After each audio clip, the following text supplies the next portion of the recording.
Meus irmãos, a paz do Senhor, estamos aqui para mais um comentário das nossas lições, onde estamos estudando o quarto trimestre das lições da CPAD, o título geral, As Promessas de Deus, que é essa revista maravilhosa.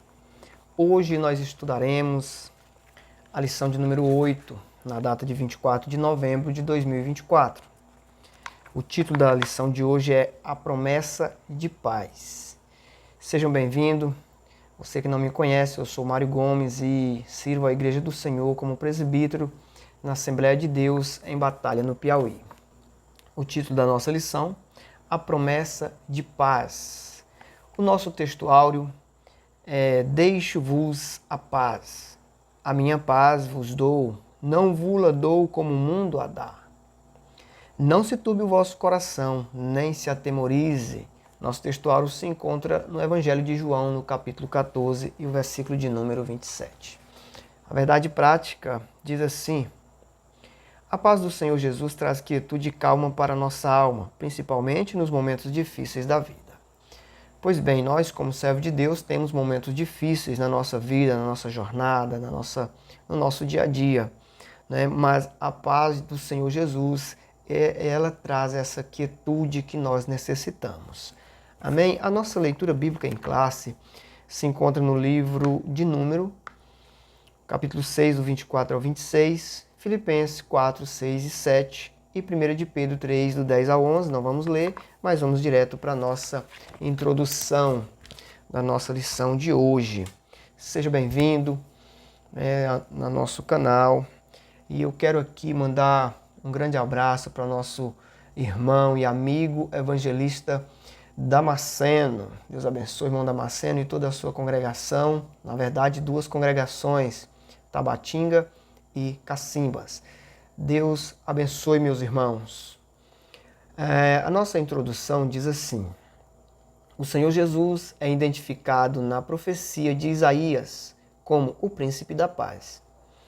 De seu principado deriva a paz de que todo ser humano precisa. Por isso, nesta lição, estudaremos a respeito da promessa de paz que está presente na palavra de Deus. Maravilha!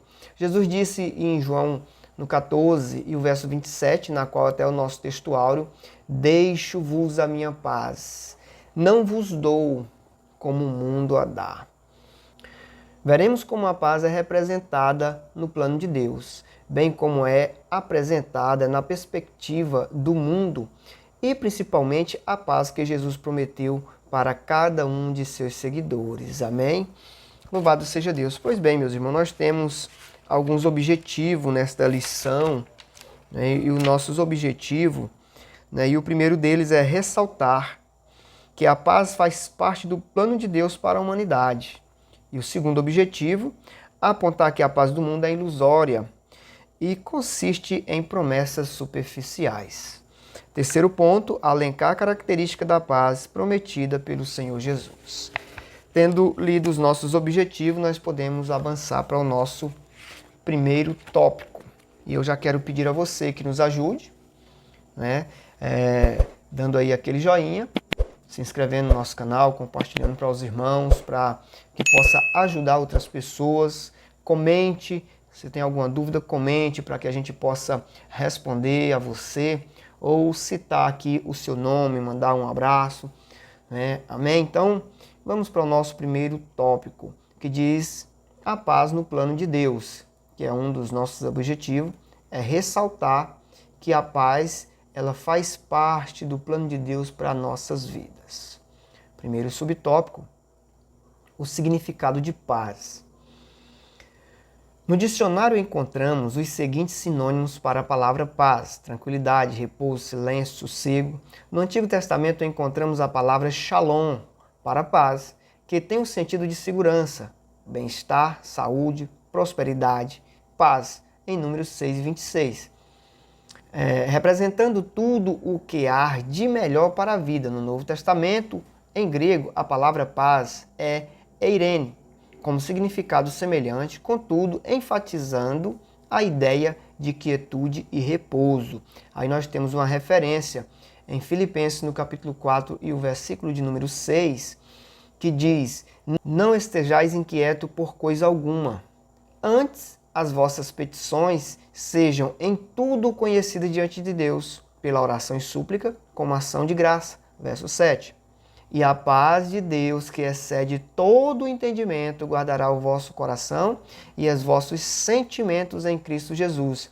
Aprendemos na lição passada que coração não é essa bomba que bombeia o nosso sangue, nem é o nosso cérebro, mas coração é o homem interior. Né? Coração é o homem regenerado, é o homem que nasceu de novo. Portanto, Paulo nos traz um conselho, que possamos guardar o nosso coração, né, e os nossos sentimentos, aquilo que tem lá dentro de nós, em Cristo Jesus. Esse é o conselho do apóstolo Paulo para mim, para você e para todos aqueles que almejam essa paz. Então, significado de paz: tranquilidade, repouso, silêncio, né? Uma vida bem completa, cheia. Essa paz que o mundo oferece, e nós vamos ver isso no decorrer dessa lição, é uma falsa paz, né? Que traz uma falsa tranquilidade. Porque essa tranquilidade ou essa paz que o mundo oferece, ela depende da circunstância. Quanto essa paz que o Senhor Jesus nos dá, não depende de circunstância. Vamos ver isso logo mais à frente novamente. Segundo ponto, a paz na bênção sacerdotal. Diz assim: os versículos 24 e 26 de número 6 expressam a bênção sacerdotal sobre os filhos de Israel. Entre a bênção de proteção, benevolência e de misericórdia, encontra-se a bênção de paz, verso 26. E eu quero fazer um comentário, eu só vou completar aqui a nossa leitura, para a gente comentar um pouco sobre Shalom, que é o significado de paz no Antigo Testamento, ou no hebraico. O sentido de paz que a palavra hebraica Shalom carrega é de completude, cheio, completo. Não é isso? Satisfação e plena felicidade. Trata-se de uma bênção em que a ansiedade, a tensão e a contenda não teriam vez entre os filhos de Israel. A paz, em número 6, revela um estado de plena satisfação em Deus, a qual o povo judeu poderá desfrutar da sua peregrinação pelo deserto e ao entrar na terra prometida. Pois bem, essa palavra Shalom, ela tem uma raiz hebraica em Shalem, né? Destacando a centralidade de paz, né? O conceito de paz, a plenitude do texto sagrado. Então, nós podemos lembrar, e eu trago aqui para você lembrar, lá no Gênesis capítulo 14, o verso 18, a pessoa de Melquisedeque. Né? Lá diz que Melquisedeque era o rei de Salém. Salém, né? Salém vem de Shalem, né? Shalom vem de Shalem. E lá diz que o texto vai dizer que era um reino de paz, né? Um reino completo. Então, essas são as bênçãos que o nosso Senhor ele tem para nós. Completude, né? Uma plenitude dentro da palavra paz, Shalom. E é triste dizer, meus queridos, mas muitos irmãos sentem vergonha de cumprimentar o outro com a paz do Senhor. Às vezes você diz, a paz do Senhor, meu irmão, e o outro vira de lado, paz do Senhor, quase não sai. Por quê? A gente, como servo de Deus, não devemos ter vergonha, porque imagine quando você está dizendo a paz do Senhor, né?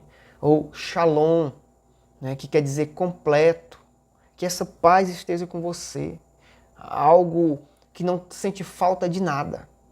Por isso, nós podemos também citar aqui o Salmo 23, onde diz, o Senhor é o meu pastor, de nada terei falta. Então você diz, a paz do Senhor. Que Senhor? Esse que você está dizendo, lendo o Salmo, é o meu pastor, de nada terei falta. Por quê? Porque tendo Ele, você está cheio, está completo. Isso é prosperidade. Amém? Louvado seja Deus. Então, sendo assim, vamos avançar aqui para o terceiro subtópico, que tem o título A Paz do Senhor. Olha que maravilha, a paz do Senhor. Vamos fazer a leitura para a gente ter uma boa compreensão. Depois a gente comenta um pouquinho para não estender muito.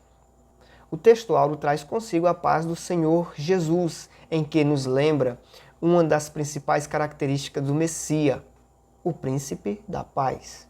Isaías 9:6. Essa paz do Senhor Jesus é assunto do apóstolo Paulo em Filipenses, quando ele exorta a igreja a não ficar inquietos pelos últimos acontecimentos, pois a paz de Deus nos fortalece e protege o nosso coração e sentimento em Cristo, o nosso Senhor. Filipenses capítulo 4, versos 6 e 7. Nós vamos ver o apóstolo Paulo dando esses conselhos, não fique inquieto, pelos últimos acontecimentos. Mas e aí? Quais eram os últimos acontecimentos? Que acontecimentos são esses, que o comentarista aponta aqui e que Paulo está aconselhando aos filipenses a não ficar inquieto com esses acontecimentos?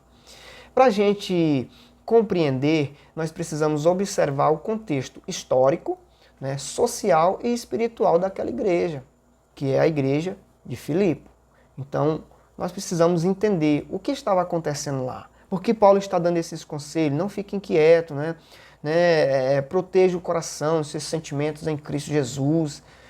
Calma. Então você vê o apóstolo aqui aconselhando um povo. E vamos então entender primeiro a cidade de Filipos. A cidade de Filipe, meus irmãos, era uma colônia romana. Então aquela cidade era uma colônia romana que tinha uma população muito diversificada de gregos, de romanos, poucos judeus. Então o cristianismo ali era a minoria, os cristãos era a minoria. Então em meio a uma sociedade pagã, eles eram a minoria. Então automaticamente esses cristãos seriam hostilizados pelaquela maioria que eram romanos e gregos ali. E por isso eles poderiam estar sofrendo algum tipo de perseguição. Então os cristãos eles enfrentavam ali esse tipo de perseguição. Por quê? Por causa da sua fé. Perseguição pela fé. Isso nós podemos observar em Filipenses no capítulo 1, no versículo 28 ao 30. Ali vai estar falando em relação à fé e à perseguição. Porque Paulo menciona que ele sofria, Paulo, sofria das mesmas perseguições que ele. Então, qual era que a inquietude? Perseguição pela fé. E Paulo deixa isso claro, porque ele diz que sofria as mesmas perseguições. Outra coisa era a dificuldade interna. Apóstolo Paulo, ele vai mencionar no capítulo 4, Paulo exortando ali duas mulheres em relação à confusão, dificuldades internas dentro da própria igreja. Então também são outros tipos de coisa que causava, eu acredito inquietude naquela igreja. E Paulo está ali aconselhando ao povo a estarem bem. E essas mulheres, no capítulo 4, 2 e 3 de Filipenses, a se reconciliar. Não é isso? A estar se reconciliando e vivendo em paz uns com os outros. Então ainda tinha a questão de Paulo, que ele estava preso, que é outra coisa também que poderia deixar os filipenses inquietos, com aquela inquietude, porque Paulo estava preso. E isso poderia gerar o quê? Angústia nos irmãos, insegurança aos irmãos de Filipos. Então, são esses tipos de coisa que o apóstolo agora está aconselhando aquele povo a guardar o coração, a cuidar do seu interior. O apóstolo, ele incentiva o povo, incentiva eles a entregar suas preocupações a Deus. Ele incentiva, nós podemos ver lá no 4 e 6, ele incentivando em orações, ações de graça, incentivando o povo, orem, apresente a Deus ações de graça, cuide aí do coração de vocês. Então, meus irmãos, a paz que o apóstolo Paulo aqui menciona, ela não está limitada e nem depende de circunstância. É uma paz que excede todo o entendimento. Isso é que o apóstolo está incentivando esse povo. Fiquem em paz, fiquem tranquilos. Vocês não dependem de circunstância para estar em paz. Nós estamos em Cristo, não é? E essa paz, ela excede todo o entendimento, ela vai muito além, é algo duradouro, né? Não é algo passageiro. Um pouco antes, no verso 4 de Filipos, Paulo convida ali a se alegrarem no Senhor. Lá no capítulo 4, aliás, lá no verso 4, o Paulo convida o povo a se alegrar no Senhor, mostrando que a alegria e a paz não estão baseadas na ausência de guerra, na ausência de conflito, na ausência de problemas. Não está baseado nisso. Está baseado na presença de Deus. Então, a minha paz, ela não está limitada à circunstância. Por quê? Porque ela é interior, ela vem de Deus, ela vem do alto, ela não vem de coisas, né? Mas ela vem do Senhor, porque excede todo o nosso pensamento. Amém? Então, diante disso, a gente pode prosseguir. Mas deixa eu concluir essa leitura, para a gente ir para o tópico 2 e ainda citar mais uma referência para você. Veja, o apóstolo Pedro também reflete o mesmo ensino de Jesus no sentido de levar a vida numa perspectiva de paz, refreando a língua para não entrar em contendas e mentira, apartando-se do mal, buscando a paz com os outros. 1 de Pedro 3, no 10 e 11. Dessa forma, como a paz reina em nossa vida, devemos buscar ter essa paz com outras pessoas.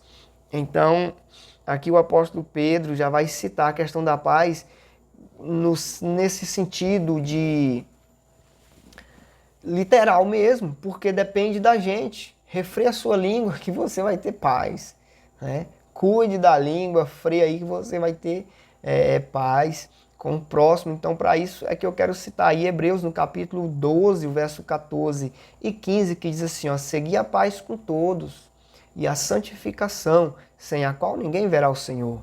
Verso 15, tendo cuidado de que ninguém se prive da graça de Deus e de que nenhuma raiz de amargura brotando vos perturbe e por ela muitos se contaminam. Então veja que maravilha esse versículo que o apóstolo Pedro diz, cuidado com a língua, porque a língua ela causa confusão, ela causa conflitos, mas aqui o escritor aos Hebreus diz, mantenha a paz com tudo, cuide da língua, refreia a sua língua, né, que assim você vai conseguir manter a paz, mantenha a paz com todos. Aí diz, e a santificação, se separe daquilo que é errado, não é se isole, é separar, santificar. Por quê? Porque sem essa santificação, ninguém pode ver o Senhor. Amém? Vamos então para o nosso próximo tópico, que é o tópico 2, que traz como título A Paz Ilusória do Mundo. Meu irmão, meu querido, se você chegou até aqui, eu lhe peço mais uma vez, nos ajude dando um joinha para que o YouTube impulsione essa videoaula para outros irmãos. E assim nós podemos, né, abençoar mais pessoas, como também ser abençoado. Se inscreva aí no nosso canal e seja abençoado pelo nosso Senhor. Primeiro subtópico, uma paz enganosa. Muitos buscam a paz nos vícios, em substância, tanto ilegais quanto legalizadas, nos jogos, nas baladas e em falsas religiões. Ao longo da história, as pessoas procuram sempre preencher uma lacuna em suas vidas com aquilo que não tem a capacidade de preenchê-las. Outras entendem que a paz é meramente a ausência de guerra e dificuldades e problemas. Eu diria que desde a queda do homem, ele passou a procurar por esse preenchimento desse vazio. Porque o homem estava completo, cheio, na sua plenitude, porque ele tinha comunhão com o Eterno. A partir da queda, o homem perde essa comunhão. Daí, o homem agora brota dentro dele um vazio, um anseio por Deus. Isso é um fato, nós podemos observar isso nas Escrituras. Né? E no nosso dia a dia nós conseguimos ver isso, o homem buscando paz. Né? Uma paz nos vícios, na substância, como eu acabei de ler. Né? Isso é uma realidade. Meus irmãos, a busca vazia em bens materiais e ídolos, como nós lemos acima, Eclesiastes capítulo 2, o verso 10 e 11, o rei Salomão ele vai citar o que ele viveu. Vamos para o texto que diz assim: E tudo quanto desejaram os meus olhos, não lhes neguei, nem privei o meu coração de alegria alguma, mas o meu coração se alegrou por todo o meu trabalho. E esta foi a minha porção de todo o meu trabalho. Verso 11. E olhei eu para todas as obras que fizeram as minhas mãos, como também para o trabalho que eu, trabalhando, tinha feito, e eis que tudo era vaidade, e a aflição de espírito, porque proveito nenhum havia debaixo do sol. Então, o que Salomão quer dizer com isso? Salomão aqui ele reflete sobre a busca insaciável, né, de prazeres, de bens, né? E no final ele vai concluir, né, que tudo isso não passa de vaidade, né, de vaidade vazia, de coisas, coisas sem Deus é coisa vazia. Então ele chega a uma conclusão que ele estava correndo atrás do vento, que tudo isso não passa de vaidade. E assim temos muita gente da mesma forma. E eu vou dizer, não é só lá fora no mundão não, irmãos. Dentro das igrejas também tem gente dessa mesma forma. Tem gente que está se congregando, né, ou que busca uma igreja para tentar ter uma vida mais tranquila, mas apenas uma vida que ensinar os filhos, né, ter uma vida mais social, mas ele nem acredita mais em salvação, em uma vida com Deus. Ele simplesmente está ali, né, buscando uma vida social mais tranquila do que aquela que o mundão ali oferece. Né? A falsa paz em religiões erradas, como nós lemos anterior, falsa paz, Romanos capítulo 1. O versículo 21 a 23 diz assim: Porquanto, tendo conhecido a Deus, não glorificamos como Deus. Viu? Nem lhes deram graça, antes em seus discursos se desvaneceram, e o seu coração insensato se obscureceu. Dizendo-se sábio, tornaram-se loucos. Verso 23.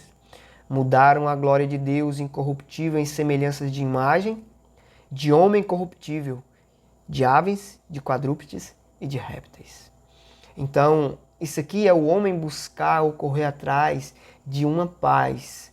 Né? Nós vimos Salomão correndo atrás de uma paz em bens financeiros, em bem-estar, em prazeres. Agora nós vemos aqui o apóstolo Paulo falando aos romanos de pessoas que buscam uma paz em Deus, mas ele não o reconhece como Deus. Ele troca, ele investe as coisas, ele agora busca paz em ídolos, em animais, em coisas. Né? É uma idolatria, uma falsa religião. Paz só em Deus, em Jesus Cristo, que, como diz Isaías, o príncipe da paz. Amém? Então Paulo fala como as pessoas abandonaram a Deus. Ele cita aqui em Romanos 1:21, e buscaram ídolos, né? Práticas tolas, foi o que o povo fez. É o que Paulo está dizendo. Mas isso nunca leva a uma paz verdadeira. O vazio vai estar lá. O vazio sempre vai estar lá. Porque ídolos, bem-estar, prazeres, não preenche aquele espaço que é do Espírito Santo. Não preenche. Pode ir atrás. Faça teste para ver. Você vai passar a noite em coisas erradas, embaladas em bebedeira. Quando chegar no outro dia, você vai estar contrariado, angustiado, ressaqueado, sem dinheiro e com o mesmo vazio. E vai ter que buscar novamente as mesmas coisas para preencher. Ok? Vamos concluir aqui então esse tópico. A Bíblia revela que a paz do mundo é enganosa porque não tem como fundamento o que é eterno, celestial e divino, mas temporal, terreno e puramente humano. João 14, 27, o Senhor diz, deixo-vos a minha paz. Aí ele vai dizer, não, eu não dou como o mundo a dar. Não se turbe o vosso coração, nem se atemorize. Então, Jesus, ele contrasta a paz que ele oferece com a paz que o mundo dá. Não é isso? Aqui no capítulo 14, o verso 27. A paz do mundo, ela é temporal. Ela é temporal, ela é frágil, ela depende da circunstância, das circunstâncias externas. Essa é a paz. Como ausências de conflito, ou seguranças materiais. Então, a paz que o mundo dá é essa. E Cristo faz esse contraste. Mas já a paz de Cristo, meus queridos irmãos, ela é o quê? Duradoura. Ela é eterna. Aquele que está com Cristo tem a paz duradoura, uma paz profunda. Essa paz que permanece mesmo em meio às dificuldades, porque ela está fundamentada na sua presença, na presença de Cristo, na confiança em Deus. Essa é a paz que nós pregamos, é a paz de Cristo, é a paz que nós encontramos nas Escrituras Sagradas. Amém? Ponto 2, ou subtópico 2, diz a paz das obras da carne. A paz das obras da carne é a falsa paz, meus irmãos. Nós podemos observar isso lá em Gálatas, não é isso? Então veja só, vamos para a leitura. A carta aos Gálatas apresenta uma lista das obras da carne, que muitas vezes expressa a ilusão de uma falsa paz na vida das pessoas, e muitos confundem o prazer e os deleites da vida com paz. E isso é uma realidade. Como eu já disse, vão tentar buscar paz em deleites, em prazeres, em festas, em tantas coisas que os irmãos conhecem e eles que praticam isso também sabem. Mas isso é o que? É a paz, segundo as obras da carne, que é o nosso ponto 2. Gálatas, no capítulo 5, verso 19 diz assim: porque as obras da carne são manifestas, as quais são prostituição, impureza, lascívia, idolatria, feitiçaria, inimizades, porfia, emulação, iras, pelejas, dissensões, heresias, inveja, homicídio, bebedice, glutonarias e coisas semelhantes a estas, acerca das quais vos declaro, como já antes vos disse, que os que cometem tais coisas não herdarão o reino de Deus. Então, é uma falsa paz, que eles buscam nessas coisas e confunde mesmo. O prazer, os deleites, confunde com paz, como por exemplo, quando é buscado através da idolatria, da feitiçaria, a pessoa acaba encontrando uma falsa paz. Por quê? Porque ele tem aquele sentimento de que ele é um religioso, mas está depositando a sua fé em algo errado. O alvo está errado, porque o nosso alvo é Cristo. Então, se aqui no texto de Gálatas, Paulo está dizendo que a idolatria, a feitiçaria, essas pessoas que praticam esse tipo de coisa não vão herdar o reino de Deus. E tem outras coisas também que podem confundir as pessoas em achar que tem paz. E o apóstolo Paulo escreve, meus irmãos, mas além dessa lista de pecados e de coisas que as pessoas praticam para tentar encontrar a paz em Deus, ou a paz interior, através dessas coisas, Paulo ainda tem mais 4 listas. A primeira, Romanos, capítulo 1, o verso 29 a 31, é uma lista de pecados e de coisas que o ser humano pratica para tentar preencher esse vazio que ele tem dentro de si, que ele não pode preencher. Então, Romanos, capítulo 1, verso 29 a 31. 1 Coríntios, capítulo 6, verso 9 e 10, outra lista. 2 Coríntios, capítulo 3, verso 2 a 5. Terceira lista e a quarta, nós temos essa lá em Apocalipse, no capítulo 21, verso 8, que são as palavras de Jesus, dando ali uma lista. Então, Paulo, ele cita aqui 4 listas com essa de Gálatas, e nós temos uma listinha ali em Apocalipse, onde Jesus vai também listar os pecados daqueles que não herdarão ou ficarão de fora do reino, ficarão de fora, né, perderão a sua salvação. Então essas listas servem de quê? Para que servem essas listas de pecados, de erros? Serve de advertência, meu irmão. De advertência para mim, de advertência para você que é crente, né, sobre o comportamento e atitude que são incompatíveis com o reino de Deus. Então essas listas servem para a gente observar e olhar, né, analisar que são incompatíveis com o reino de Deus. E nós que somos crentes temos que ficar de fora disso. Dentre essas listinhas, Jesus cita lá em Apocalipse, né, ficarão de fora todo aquele que ama e pratica a mentira. E a mentira é algo que eu nunca vi ninguém ser disciplinado por mentir. Ou chegar assim, pastor, eu menti, eu queria a minha disciplina. Eu nunca vi. Mas vai jogar muita gente no inferno.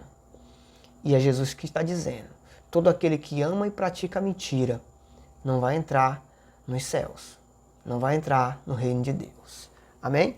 Vamos para frente. Ponto 3. Uma falsa paz. Ensinando a igreja em Tessalônica a respeito do dia do Senhor, o apóstolo Paulo escreveu, 1 Tessalonicenses capítulo 5, verso 3, o apóstolo Paulo diz, pois que quando disseres a paz e segurança, então lhe sobrevirá repentina destruição, como as dores de parto, aquela que está grávida, e de modo nenhum escaparão.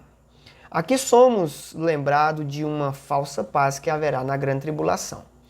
Pois bem, essa falsa paz, na qual o apóstolo Paulo diz em 1 Tessalonicenses, ela vai se iniciar, ela vai ter início ali na abertura dos selos. Apocalipse capítulo 6. Ali, na abertura dos selos, o primeiro selo, onde vai trazer a figura do cavalo branco, né? Ali vai trazer o início dessa falsa paz. Porque o texto vai dizer que João viu um cavalo branco. Sobre o seu cavalo estava um cavaleiro, né? Que tinha coroa, mas que tinha um arco na mão. E que ele saiu vencendo para vencer. Então, esse homem, ele vem representando uma paz, ou uma falsa paz, isso no período tribulacional. Mas ele tem um arco na mão, que isso quer dizer que ele está pronto para a guerra. Então, ele vai trazer essa paz logo no princípio, no início, e as pessoas vão de fato dizer, como ele está dizendo em 1 Tessalonicenses 5,3, a paz e segurança, né? Então sobrevirá repentina destruição. Quando é essa repentina destruição? Quando o segundo selo for aberto, cavalo vermelho, quer dizer guerra. Lembra que o cavaleiro do cavalo branco tinha um arco na mão? Ou seja, ele está pronto para a guerra. Está pronto para a guerra, mas ele vem primeiro maquiando com uma falsa paz. Ok? Vamos para frente. Uma paz superficial, frágil e apenas aparente. Quem se compromete com a falsa paz não saberá discernir os tempos de oposição tanto no presente quanto no futuro. Ele não tem Cristo na vida, ele não tem discernimento, ele não sabe discernir, né? Então ele vai sempre continuar buscando essa falsa paz, viu? Então, o inimigo, ele vem mesmo para enganar, é para mentir, ele é mentiroso. Então, ele mente e ele trabalha dessa forma, é com a mentira. João, no capítulo 8, verso 44, lá diz que ele é o pai da mentira. Ele é o pai da mentira. Amém, meus queridos? Então, vamos avançar para o terceiro subtópico e com isso nós encerrarmos. Terceiro diz, a paz que Jesus prometeu. Primeiro subtópico, o príncipe da paz. A profecia de Isaías teve a revelação divina das características do Messias prometido a Israel no mundo. Uma das suas principais características é ser o príncipe da paz. Que características são essas? Isaías capítulo 9, versos 6 e 7 vai citar as características do nosso Messias, o nosso Salvador, que é o príncipe da paz. Por exemplo, diz no verso 6 que o nome dele será maravilhoso, conselheiro, Deus forte, né? Pai da eternidade, príncipe da paz. Então essas são as características reveladas ao profeta messiânico, né? Então, a vinda do Messias trará uma paz que o mundo não conheceu. Os evangelhos apresentam o Senhor Jesus como Salvador, como esse príncipe da paz. Essa é o que nós podemos entender nos evangelhos, que ele, Cristo, é o nosso Salvador. Mas veja só, Lucas 2:14, né, os anjos anunciam Jesus, que traria paz à humanidade.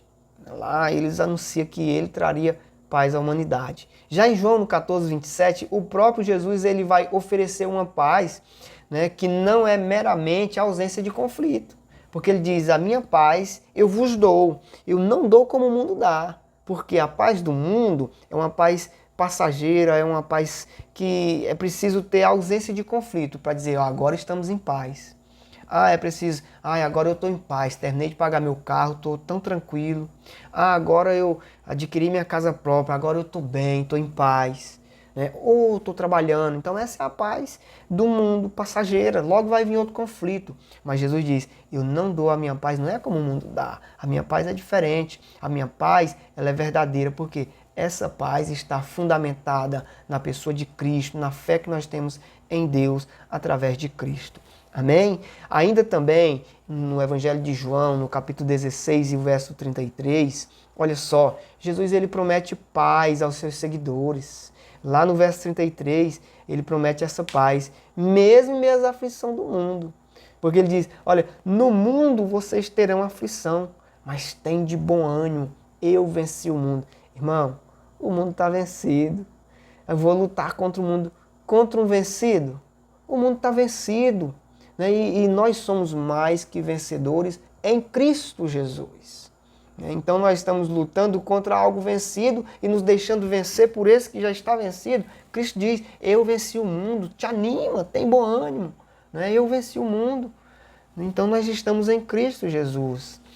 Amém? Que maravilha, irmão. Servir a Cristo é muito bom. Também João capítulo 20, verso 19. Né? A primeira palavra, olha só, irmãos. A primeira palavra aos discípulos após a ressurreição de Cristo é o quê? Quando Jesus chega, o que ele diz? Paz seja convosco. É a primeira palavra de Jesus. Paz seja convosco. Aí, para a gente encerrarmos, nós temos Efésios no capítulo 2, do verso 14 e 15. Né, o apóstolo Paulo afirma que Jesus é a nossa paz. Ele é a nossa paz, pois ele uniu judeu e gentil. Lá diz que ele derrubou o muro da separação, o muro da divisão, o muro da inimizade. Foi o Senhor Jesus quem derrubou, aonde os gentios não tinham acesso ao tabernáculo, não tinham acesso ao lugar santo, era tudo dividido lá no átrio mesmo. Mas a pessoa de Jesus vem para acabar com essa divisória, com essa separação e fazer um só povo. Né? Não há grego, não há judeu, não há gentil, não, há um só povo. De tudo isso ele faz a sua igreja, a noiva, né? Eita, maravilha. Vamos para o nosso segundo tópico, segundo ponto, né? Do nosso terceiro tópico. Uma promessa redentora. Irmãos, nós temos Gênesis no capítulo 3, o verso 15, uma das primeiras promessas para o seu povo, né? Onde o Senhor diz, onde Deus diz que da descendência da mulher viria um para pisar na cabeça da serpente. Então aqui nós temos essa promessa.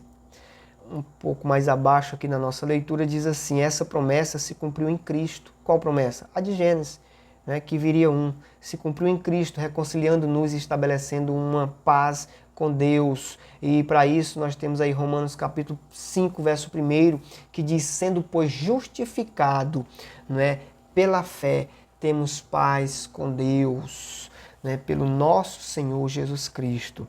Né?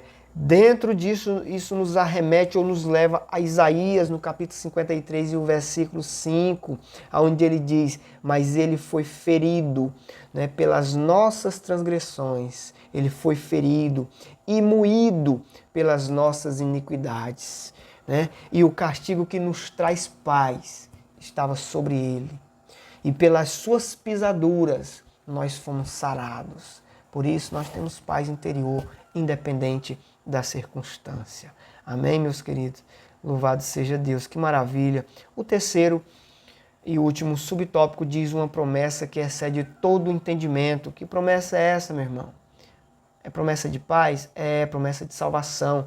Uma promessa que excede todo o entendimento. Vamos a essa leitura para a gente encerrar?